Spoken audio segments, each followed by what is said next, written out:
Davis steps under center. Gibson and McClendon behind him. Davis with motion by Richard. Will give the ball to McClendon. He leaps. Oh, he doesn't get in. He fumbled the football. Carolina holds.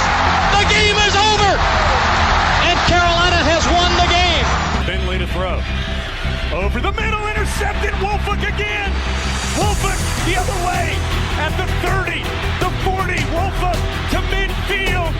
Miles Wolford with the pick. The Heels on the doorstep of an enormous victory. Left side of the line. Hood standing to Williams' right. Williams gonna throw. One-on-one. Davis has it. Touchdown. Carolina wins. Carolina is the Coastal Division champion. Bernard fields it at the 26. Heading to the far side. Gio at the 35. Gio is at the 50. No, he's not. Yes, he is. Gio is going to take it for a touchdown. Are you kidding me? Connor Barth for the possible win. Snap, spot, kick away, high enough, long enough. It's good! It's good! Carolina has won the game on a 42-yard field goal by freshman Connor Barth. Good gosh, dirty! This is the Heel Tough Blog Podcast. Hey guys, and welcome to another edition of the Heel Tough Blog Podcast. We are back with you. The COVID-19 virus cannot shut down the podcast, as we've got a bunch of great episodes that are going to be coming up for you guys. But tonight we are here to look at where the Tar Heels are at on the 2021 recruiting trail. We've got to keep you updated because, boy, the Tar Heels are not slowing down at all, even though there have been some bumps in the road with everything that has been canceled in terms of unofficial visits to campus. The Tar Heels are still pushing along and are having some really good success along the way. And so Zack is back with us to discuss everything Tar Heel recruiting. And hey, look, life has slowed down a lot. I know it probably has for you with everything that's been going on with the coronavirus pandemic. But man, the Tar Heels are just fighting through it, and they've landed a couple of big commitments since everything has started to kind of stabilize after the initial period of shock, I feel, after sports was pretty much taken away from us. So at least the Tar Heels are giving us something to be happy about and talk about. Yeah, absolutely. And I think when you get times like this, one of the things I've seen specifically recruiting wise, and we'll sort of get into it when we go over the most recent additions to the class, is that a lot of these prospective athletes have a lot of time to really think over their recruitment here. I mean, there's not school going on, there's not spring ball, there's not visits, there's not anything. It's just it's a lot of people at home, and that's not to make light of the situation, of course, but I think that's something that we've seen already. And I think that can be beneficial to the Tar Heels over the next coming weeks and months as we see guys looking to make their commitments. Yeah, I think one of the things that really helps the Tar Heels in this time is that the Tar Heels have built a ton of momentum. They've built a very good reputation on the 2021 trail, and there are still a lot of guys, even though this is going on, that want to get their recruitment done before they start their senior years of high school. So it feels like pretty much what the lasting impression that many guys had before everything was shut down ahead of some of the unofficial visits that a lot of guys were scheduled to take. The Tar Heels, of course, had a lot that were expected to be on campus, but I think where the Tar Heels are at right now really helps in this time where pretty much you're just going to have to go off of what the classes already look like, which classes you think are the best to join, in terms of where you think you're going to have the most success with the guys that are going to be in that class with you. And I think, being able to communicate only via text message and phone definitely has its advantages and disadvantages, but for a guy like Mack Brown, who you get that feeling from a lot of the players and recruits that we've talked to over the years when it comes to the way he recruits and that fatherly vibe, you feel like he's a guy that is sort of built for this type of recruiting. And for Carolina, really before everything started to get a little bit crazy, they landed 2 more commitments since the last time that we broke down some commitments for you, which was the night of Drake May's commitment. They followed that up in back-to-back days, getting Kobe Paysour and then getting their first out-of-state recruit in Eli Sutton, the 4-star offensive tackle. But both guys, very, very talented guys, and we're going to go over both of them. First, we'll talk about Kobe Paysour, the 4-star wide receiver, the number 332 overall recruit in the class, the number 57 wide receiver in the 2021 class, just showing you how unbelievably loaded this class is with wide receivers, and ranked as the number 18 player in the state of North Carolina. The Tar Heels wrapping up one of the home state's better overall receivers, and a guy that can definitely help Carolina on the outside in coming years.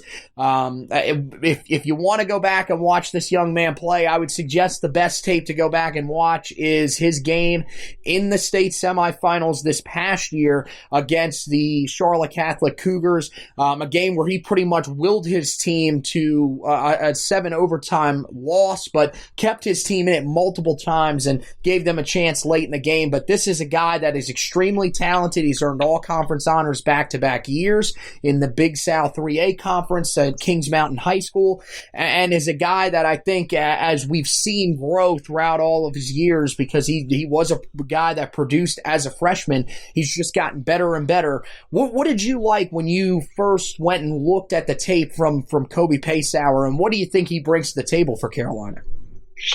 Well, I think when you look overall at the wide receiver class within the state of North Carolina, it's a very good class. There's a lot of, high-level prospects. There's a lot of prospects that they would deem as blue chips, so 4 or 5-star, however you want to look at it. There's a lot of good wide receivers in the state of North Carolina this year, and I think that Kobe Paysour is one of the best of them. I mean, you put on his tape, if I'm going to throw an adjective out to describe him, it's going to be he's a gamer. He's a guy that really knows, how to do what he needs to do. And that's kind of a nebulous term, but to get more specific, this is a guy that's really good at running routes. He's really good at going down the field. He's got speed. He really knows how to move within space. When I put on his tape, it reminds me a lot of what we've seen from DeAndre Brown, another, North Carolina wide receiver, blue chip guy, in the sense that, if you got to go on a slant, he'll get you that. If you want to go on a go route down the field, he'll get you that. Intermediate, he'll get you that. So he's really a guy that you can use, in a multitude of ways, in a multitude of routes, and be effective there. When you put on his film, what I really liked and what really stuck out to me were those go routes where you just tell him, get off the line, move your guy out of the way, get down the field. And that's something that he really thrives at the high school level. And that's something that we've seen a lot from DeAndre Brown, not only at the high school level, but already at the college level this past season. So, for me, I know that his ranking might not suggest it. I think he's one of the better wide receivers in this class and one of the better wide receivers in North Carolina. And I think he's a great addition to the class.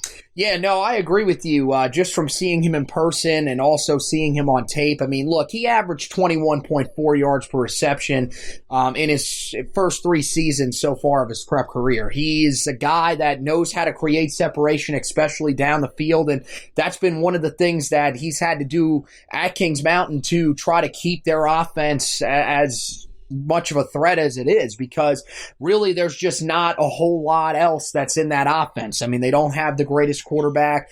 They've never really had the greatest running game either, but he's been a guy that's helped carry this team, and you could see that in that state semifinal game, and that's exactly what he does on tape. I like the comparison to DeAndre Brown because not only can he create separation deep, he can go up and get the football and make those contested catches. He made a couple of them on the film that I saw and when I saw him in person as well. So there's a lot of things to like about him. I think he's definitely a guy that's got a little bit of a limited route tree. It's pretty much like you mentioned, slant for shorter completions if they need to get just a short first down. And then in order to try to make something happen offensively. He had the deep route, the go route that he would use so often, maybe a post route sprinkled in there, but he's a guy that's got a pretty limited route tree. I think that's something that Lonnie Galloway will look to work on when he first gets to campus, but really is a guy that I think,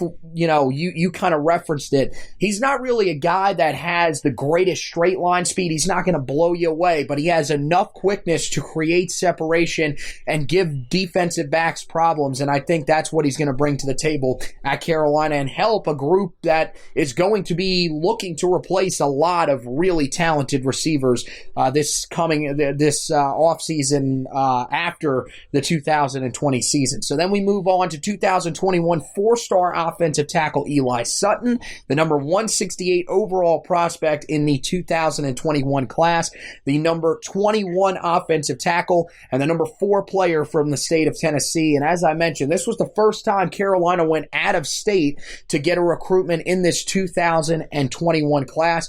And boy, they landed themselves a good one, and one that, at least from my perspective, and I'm assuming from your perspective, you think will be able to help them along the offensive line for a couple of years to come. I think so, absolutely. I mean, you look at the size listed as 6'7", 285. So, a guy that really has that overall frame that you'd like to see, but really has the ability to gain weight as needed, but also stay slim.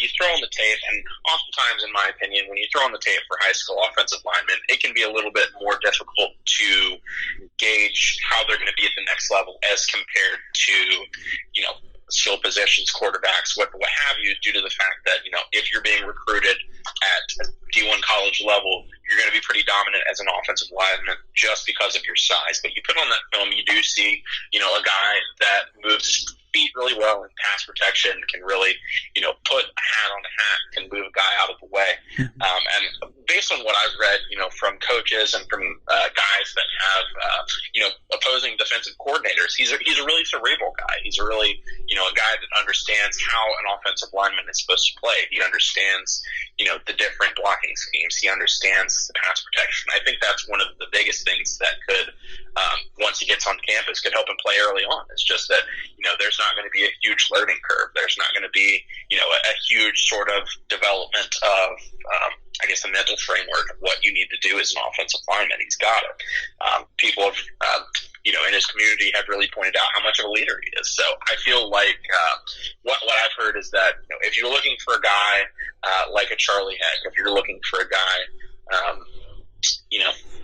of that nature, where they're going to be not only a great offensive lineman, but a great leader, that's what they say that you're getting in Eli Sutton. And, for my book, I couldn't ask for anything better out of offensive lineman. Yeah, I mean, Charlie Heck, I think, is the guy that we're kind of going to compare everybody to in terms of the Tar Heel offensive lineman over the next couple of years. You're looking for those offensive tackles that show good athleticism and can find ways on pull blocks to get out quickly and be able to, I mean, Charlie Heck was just on a different level. He could go from the left side to the right side and basically go from being a left tackle to almost in the tight end C-gap position in the blink of an eye. And that's just crazy. I don't know if we're looking quite at that with Sutton. I think he could definitely get there. But I like just about everything else about his game. I'm with you. I think a physical guy, especially in the run game when he can get ahead of steam, and was utilized well with the quick passing game as well. I think there is going to still be some development with his pass protection because of the type of offense that he played in, but it was a team that averaged 334.6 yards per game this past season, and that shows you that he's going to give you exactly what you need to be able to run the football well, which I think is still one of the things that Carolina wants to do, even if they're going to have Sam Howell or Drake May back there. You're going to have these really good quarterbacks, but we've already heard it. They want to be like Oklahoma's offense, a team that their quarterback can win them games when they need him to, but ultimately they want to still be able to run the ball at a high level. And they did that this past year, and I think Sutton will only continue to help that. And he still shows some things that I think show he can be a good developmental pass protector. He has really good lateral movement from what I've seen in his limited pass protection attempts on tape.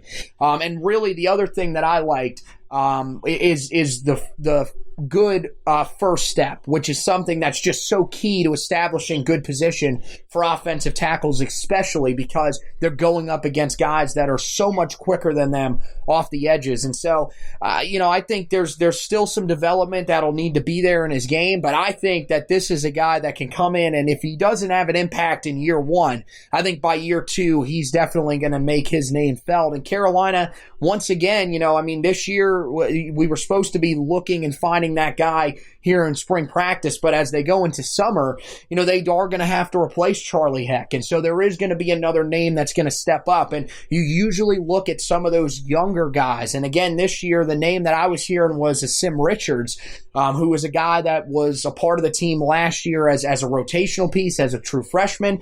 I believe he was going to be a redshirt freshman because I don't believe that he was active for more than 4 games, but I could be wrong about that. But either way, a redshirt freshman or a sophomore, he was going to have an impact, and those seem to be the type of guys that Carolina want to step up, or those guys that can play 2, 3, 4 years. And so with the potential that we just don't know if Jordan Tucker could end up leaving after this year because he's been playing so well. There's always a chance, and Sutton could be that guy that could eventually slide in there. So a good piece for the Tar Heels to sign in this class. Then there was a little bit of a layoff while everything got a little bit crazy. Carolina was able to hold on through all of that and eventually got what was seen as pretty much a little bit of a surprise commitment from Tymir Brown. Not really the fact that he committed to Carolina, more the fact of the timing, a guy that was wanting to take some official visits before he made his decision, but was wanting to take those during the spring and summer. So again, as I mentioned earlier in the podcast, I think what's playing into Carolina's hands very well is the fact that a lot of guys are still going to want to get their decisions out of the way before they play their senior seasons. It feels like that's kind of where Tymir Brown was. He ends up making his commitment. The Tar Heels land the number 322 overall player in the 2021 class, the number 29 athlete, and the number 21 player in the state of North Carolina. And he was a guy that pretty much played everywhere a year ago at Jacksonville High School, played a little bit of quarterback, played some wide receiver, also played on the defensive side of the ball as a cornerback. So when you look at Tymir Brown, what do you think his best fit is when he arrives to campus in 2021 for Carolina? Well, I think the projection probably right now would be at cornerback or at wide receiver. It's going to be at a skill position just based on his frame and his size. Right. Does play quite a bit of quarterback there in Jacksonville just because it's a smaller high school where you do need to put your best athletes, at multiple positions to compete in games. But from what I've heard, Jay Bateman is really high on this guy at cornerback. Listed at 5'10", 166 from what I've heard. Probably a little bit bigger than that. No, not only in height, probably more at the 6 foot range, but probably weighs a little bit more now as well. So he's been building on that frame of what Carolina wants to have in a cornerback going forward. But just based on what you see overall, because you see him see multiple positions, when you see a guy do that, not only based on the size of the high school, but it says a lot about his athleticism. So I think we can see, the speed and space. You want to project that onto what a cornerback does, turnovers, interceptions, fumbles, what have you. You can see that. You can see him follow a wide receiver. You can see various aspects of that. If cornerback isn't the position, I think there's also space for wide receiver, maybe more in the slot than on the outside. But overall, I would say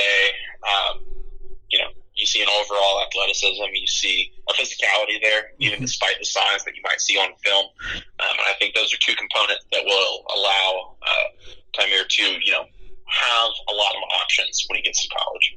Yeah, I agree with you. I think cornerback is definitely his best position. I know he played a little bit of wide receiver this past year and the year before, but really just from looking at it, he just doesn't have a ton of experience there. I think cornerback would probably be the spot because he's been playing there since his freshman year, and really this past year spent most of his time on the offensive side of the ball, but his first 2 years at Jacksonville High School, I mean, he finished with 83 total tackles, 3 interceptions, and 9 pass deflections, and helped lead his team to the 3A state title game, something that most people did not think was possible for a team that was just right around 500 for most of the year. But he's a really talented player. He's a guy that, as you mentioned, with Jay Bateman's system, what they're looking for at corner are guys that can play man-to-man on the outside. And that's exactly what Brown is able to do. He has the speed to play there. You can see that not only in the fact of, that he shows you that on the offensive side of the ball or in special teams, but it really shows up on his defensive tape as well. He has no trouble staying with the faster receivers. Now, his height, I think, is something that people are going to look at. You're going to want those bigger bodied corners, but I think he's got the coverage ability that if they need him to play on the outside, it definitely works. And I think that that's something that we're going to see from him when he gets to campus. He's still, definitely a little stiff in the hips, not as fluid as maybe some of the other guys that you're going to be trying to target, like Tony Grimes, who pretty much would come in and start from day one. I think there's some development for Tymir Brown, but I still feel like this is a big get for the Tar Heels because you need those types of guys that know how to play the man coverage that you're looking for. Because last year, once you got further down on the depth chart, you really weren't seeing those guys there. It was guys like DeAndre Hollins who were brought in under the last regime, or Greg Ross, guys that were there and pretty much just had to learn on the fly. Now you're getting a guy that's experienced with that's done it before, has done it throughout high school. I think that'll be huge. And the other thing is, if he doesn't have the success that you're hoping at corner, you can always move him over to wide receiver. So a lot of potential there for this young man coming out of Jacksonville, which the Tar Heels have now gotten back-to-back prospects out of. Of course, he'll join Jaquarius Conley, who came out of Northside High School in Jacksonville in this past year's class. And then Carolina, they got one of arguably the biggest player that they've gotten here in this group that we've just talked about, and we'll tell you why he is the biggest player here in just a second. But 2021 four-star athlete DeAndre Boykins, the number 177 overall player in the 2021 class, the number 8 athlete, and the number 9 player in the state of North Carolina. And again, you're getting a flexible piece that can be used on either side of the football, even more seasoned than Tymir Brown, who we talked about on the offensive side. And this one, I think, is really, really big for Carolina because of what happened just a couple of days before, when Evan Pryor ended up committing to Ohio State. So this one, I think, serves a little bit more purpose maybe than the other 3 that we've talked about. All the other guys still very important, but this one definitely feels like a sigh of relief after there was a little bit of concern when Evan Pryor committed. Yeah, absolutely. And while I don't feel that his position is necessarily decided as of yet, I mean, he definitely gives you some options at multiple areas. I would say you mentioned a minute before a recruit from last year, Jaquarius Conley, and I've seen a lot of comparisons to him actually, just in his, in his frame and his body type, but also, the fact that he plays running back and safety in high school. And those are the 2 positions that we could see him play moving forward.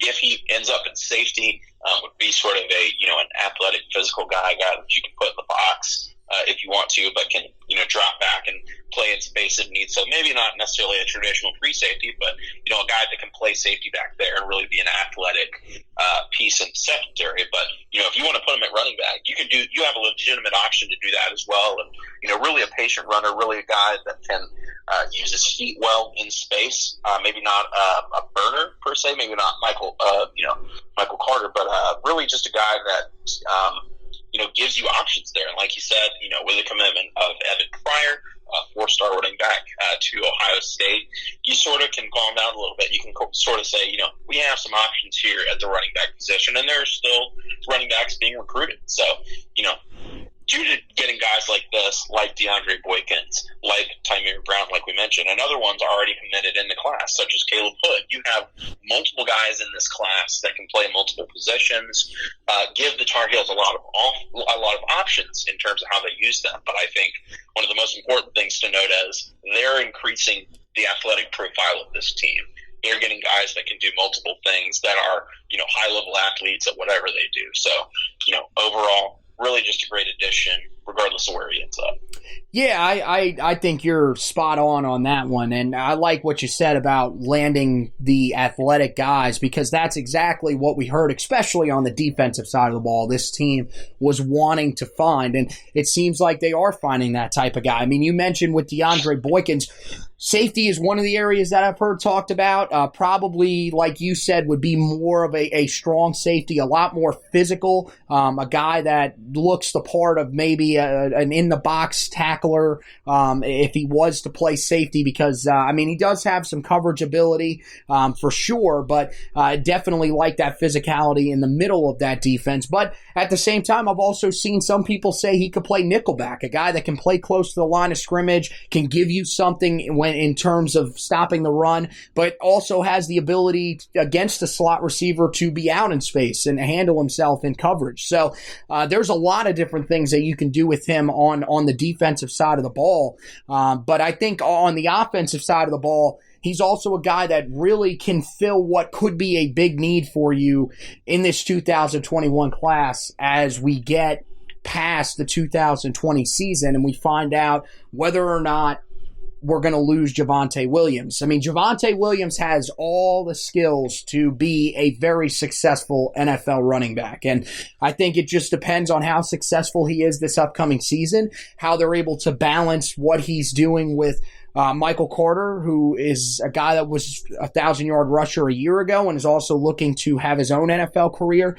And if he does end up leaving, Carolina's going to have a huge void at running back because you're losing two very talented guys at a spot where you've got some depth, but maybe not as much depth as you would have originally thought. So I think landing DeAndre Boykins, he's a guy that will kind of remind you, if he does end up sticking at running back, of the style that Javonte Williams runs with. The physicality from the defensive side of the ball definitely translates over. As you mentioned, not a guy that's going to burn you with speed, but is also a guy that can put his foot in the ground and make some hard cuts and make guys miss in the open field, but he can also do it by lowering a shoulder. So there's some things to like about Boykins, but as you mentioned again, and as we just talked about with Tymir Brown, just so many different things that you can do with them, a piece that you can plug in on either side of the field, and you would, honestly, you would feel he's going to have an impact probably in some capacity in year one, no matter where he's at. So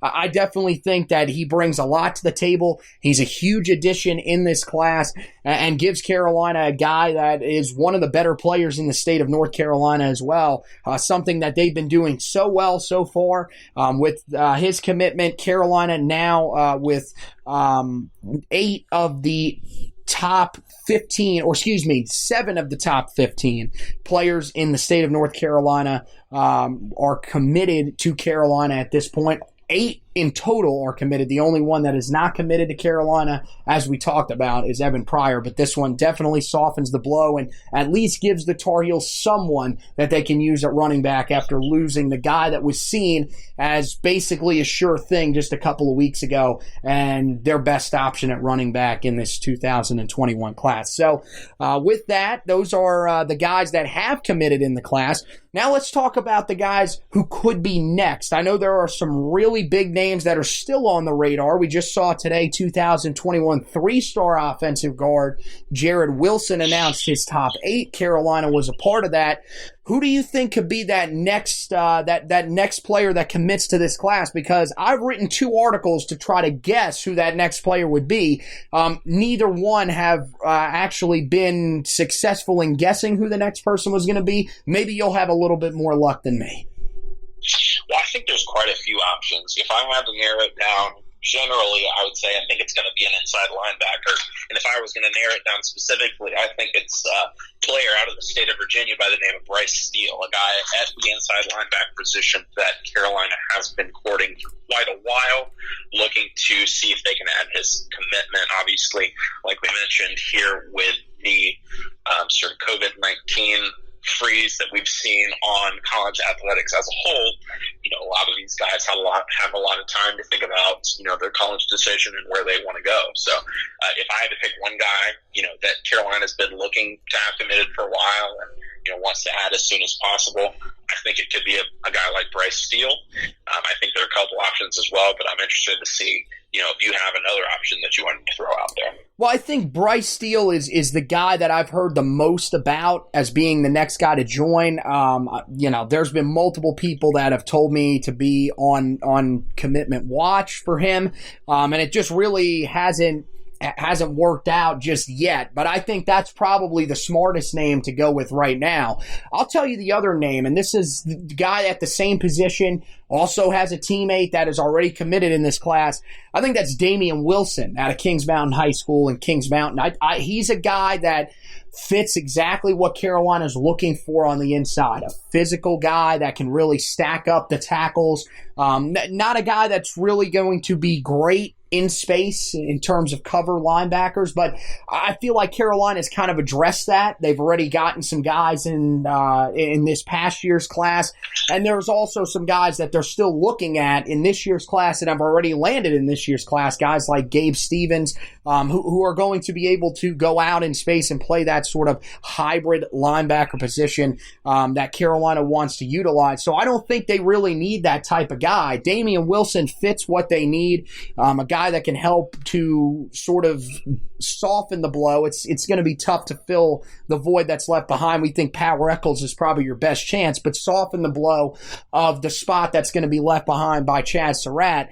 And I think Damian Wilson is probably that guy. I think Bryce Steele is very interesting. And the thing about Bryce Steele that I don't think people really understand, I mean, he can play linebacker. He's got the size to play linebacker, but he's kind of in the middle as well in terms of size. So he could move back to safety if Carolina really needs him to. A little bit of a better cover guy than Wilson is. Definitely a guy that I think has that sort of flexibility and athleticism that we've been talking about so much with the guys in this class so far. So I think there is a chance that both of these guys could be a part of this class. But I think right now, those are probably the two guys that you're keeping the closest eye on. I think there's a lot of stories being written about some of the other guys. Mainly the position that's been talked about the most is running back, because, I mean, a lot of people are kind of wondering, if Carolina is going to be able to lock down a guy like Will Shipley, who seemed like a long shot at one point, but is starting to sort of show signs that he's at least giving Carolina a chance. I still think that Clemson and Notre Dame are the top two, with Stanford right behind them, and everybody else is kind of trailing. But I think Carolina's made up a lot of progress, and if the longer this goes for him, I think Carolina's got a chance.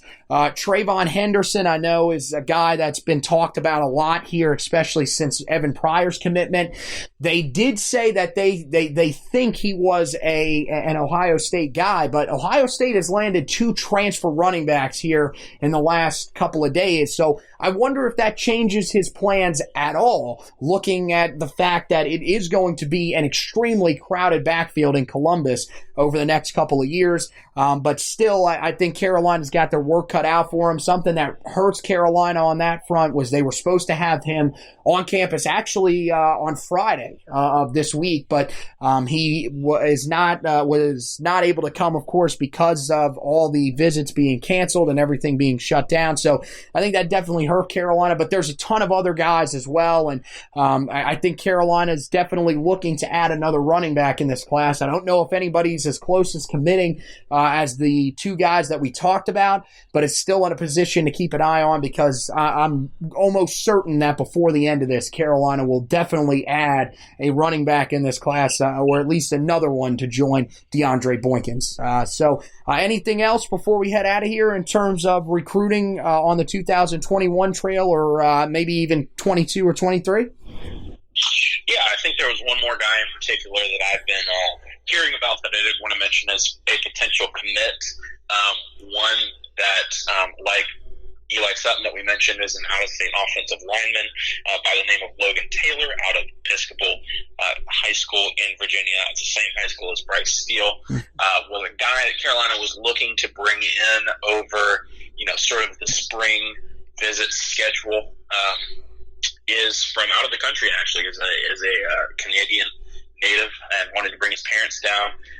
Has, high school coach that's a pretty big component for the Tar Heels. So a guy that was looking to get down and, had some interest from what I've heard, and could be a guy that looks to commit in the future. Now we don't know, with that visit's, canceled, of course, but, just a name to throw out there, just a name to keep, on the back burner going forward. But yeah, a lot of things to be excited about. I mean, you look at the number of commits that Carolina has at this point. I believe we're up to 11 commits total at this point. And the class is filling up fast.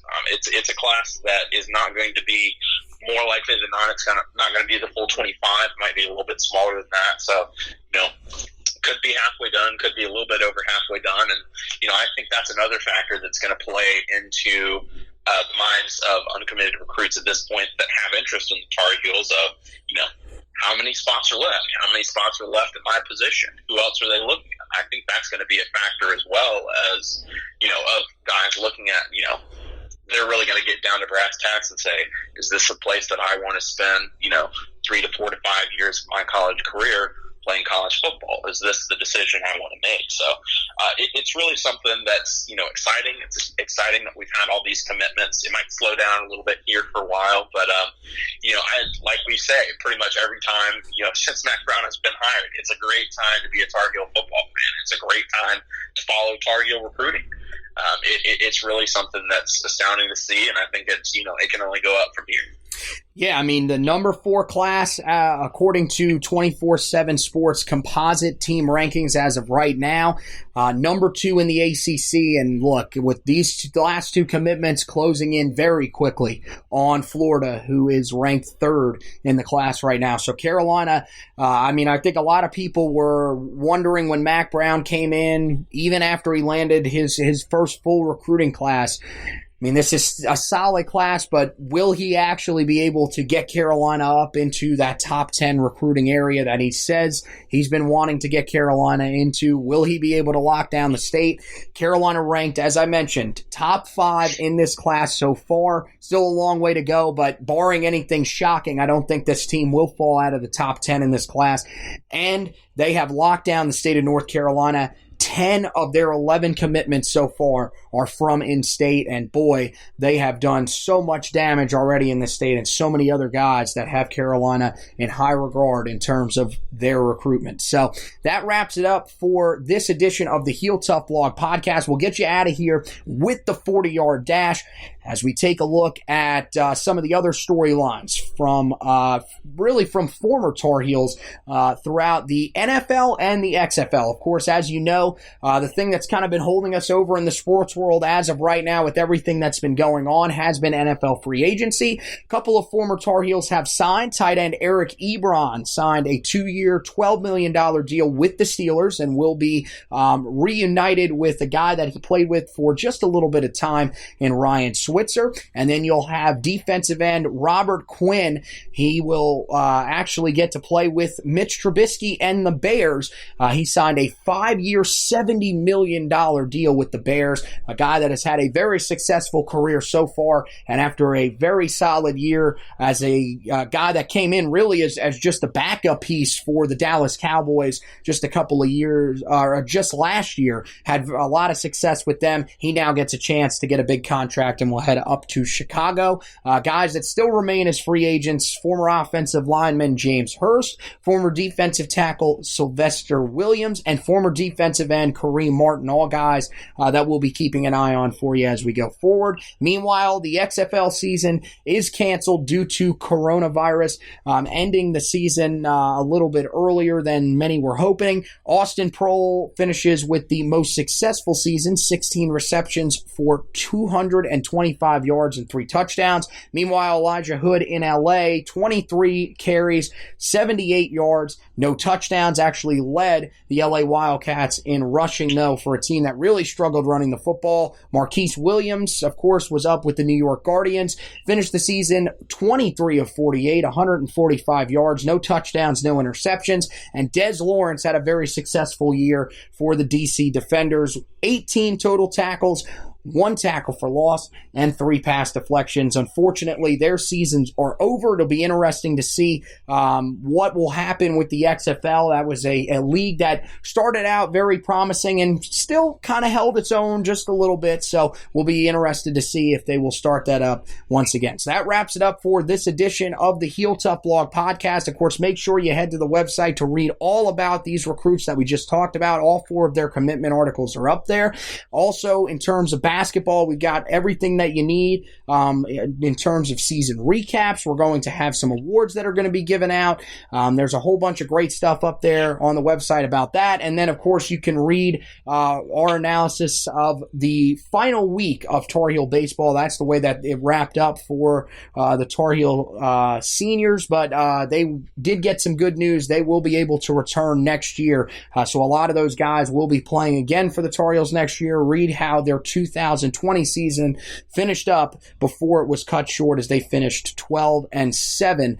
They'll get to run it back again next spring. So we'll have you covered with all that stuff whenever football, basketball, or baseball returns. We'll have you covered on the HeelToughBlog.com. Also, make sure that you rate, review, and subscribe to the podcast so you don't miss an episode. We have a bunch of great episodes coming up. Some former Tar Heels are stopping by to talk with us on the podcast. You will not want to miss that. And, of course, we will have you covered with everything that is going on in terms of when this team does get back on the field and what they're doing on the recruiting trail as well. So, once again, I want to thank Zack Hubbard for stopping by with me tonight to break down these great recruiting lands for the Tar Heels. Want to thank you guys for listening to this edition of the podcast. And remember, as always, go Tar Heels.